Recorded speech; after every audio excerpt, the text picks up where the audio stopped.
So SOP sekarang, when you have cases, you report to your immediate boss. Okay. But in the case of Sungai Buloh, when the perpetrator is your immediate boss, what happens? Okay. So now we are revamping the SOP within the civil service to make sure that it goes to integrity unit, but not your immediate boss. So a neutral body will take the complaint. And also we want to cut short the timeline for action to be taken.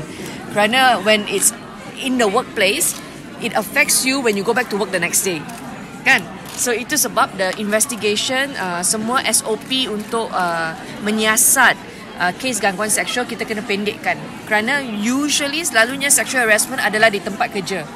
Okay, so 14 hari pun can seem like forever kalau di tempat kerja and the perpetrator is your colleague.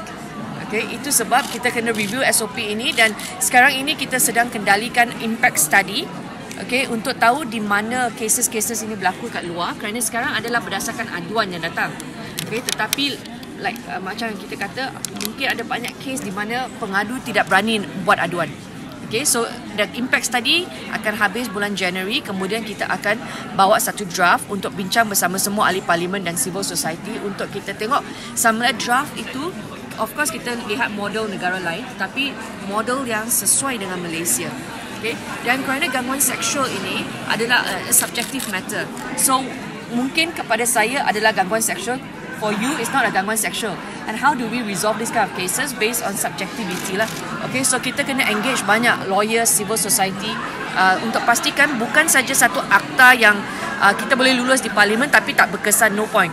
Okay, so I know in case gangguan seksual berdasarkan pengalaman kita, a lot of victims don't want to reveal a lot of details.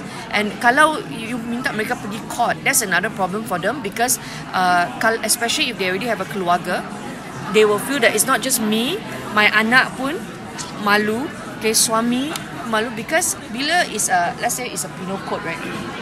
The victim will be subject to cross-examination. They'll be going to court. The media will come looking for the victims.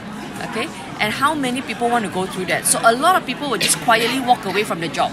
So they will just quit and leave, and prefer not to pursue it because for them the pain of the consequences is worse than the pain that they have to endure in this sexual harassment incident.